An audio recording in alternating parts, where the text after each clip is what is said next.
اور یاد رکھو اپنے اعمال کو سدھارو۔ آج جو حالات ملک کے ہمارے ساتھ پیش آ رہے ہیں وہ ہماری ہی دین سے دوری کا سبب ہے۔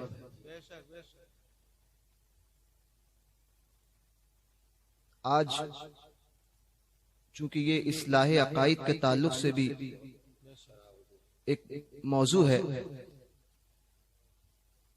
آج جو مسلمان اپنی بات کو کہنے سے دوسروں کے سامنے ڈرتا ہے، اس کی ایک وجہ میں بتاؤں کہ اس کی ایک وجہ ہے بد مذہبوں سے ہمارے تعلقات۔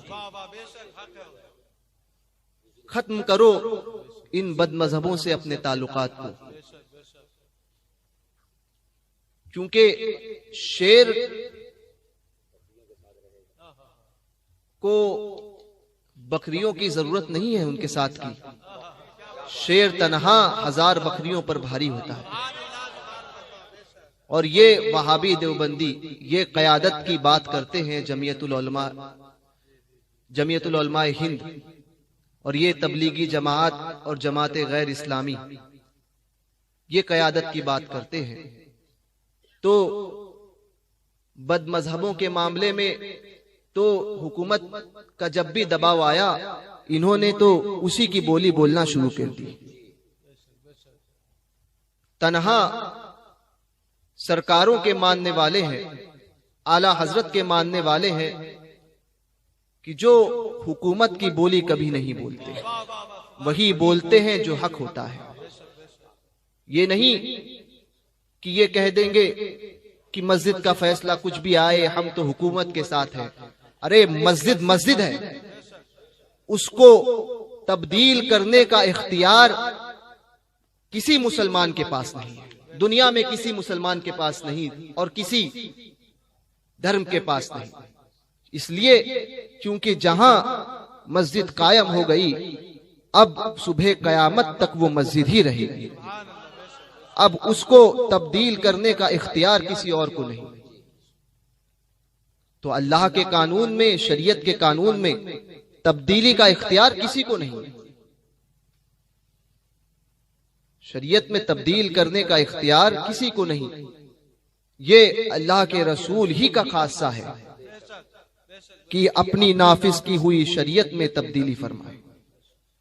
یعنی سونا سب کے لیے حرام، سونا پہننا مرد کے لیے حرام قرار دیا گیا، مگر اللہ کے رسول نے اپنے اختیار سے حضرت سراقہ کو اجازت دی۔ لہذا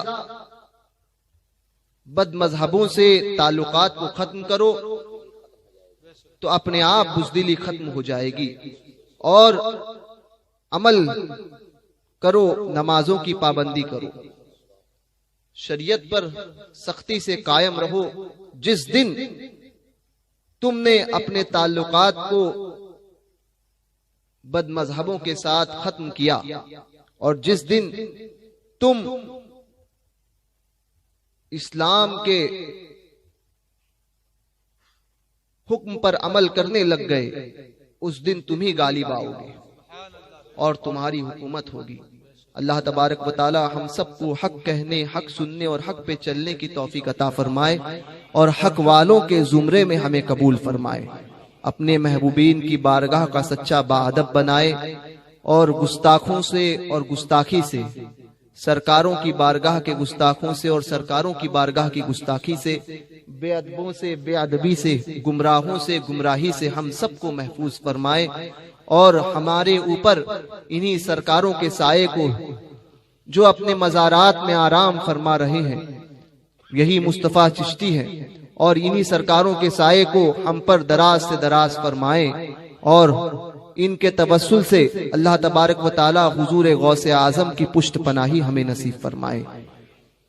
اللہ تبارک و تعالی اس شہر کے اور اس ملک میں امن و امان کو قائم کرے، اور یہاں کے سنی خوش عقیدہ مسلمانوں کی جان و مال، عزت، آبرو، ایمان و عقیدے کی حفاظت فرمائے۔ ہم وہی بولتے ہیں جو بریلی کے امام نے ہمیں سکھایا ہے. بولی بریلی کے بولتے ہیں ہمیشہ کہ وہی بولیں گے کہ جہاں جائیں گے مصطفیٰ کی بات کریں گے، اس کے سوا دوسرا کچھ نہیں بولیں گے. کسی کو پسند آئے تو ٹھیک، اور کسی کو برا لگتا ہے تو ہماری بلا سے. ہمیں اس سے کوئی فرق نہیں پڑتا کہ ہمیں اس کو راضی کرنا ہے اس کو راضی کرنا ہے. ہم نے کبھی یہ سوچا ہی نہیں ہے کہ یہ راضی ہو جائے وہ راضی ہو جائے. ہم صرف یہ سوچتے ہیں کہ اللہ اس کا رسول اور ہماری سرکاریں ہم سے راضی ہو جائے، اور ہمیں کچھ چاہیے بھی نہیں. مسلک اعلی حضرت کو پہچانو اور مسلک اعلی حضرت کے جو سچے پکے مبلغ ہیں ان سے رابطہ رکھو. اس بدلتے ہوئے زمانے میں مسلک اعلی حضرت بولا بھی جاتا ہے اور اسٹیج کے نیچے جو ہے دیوبندی وہابی سب ایک کیا جاتا ہے. ایسے لوگوں سے تم کو ہوشیار رہنا ہے. اللہ تبارک و تعالیٰ مجھے اور آپ کو سب کو سچا پکا سنی رکھے.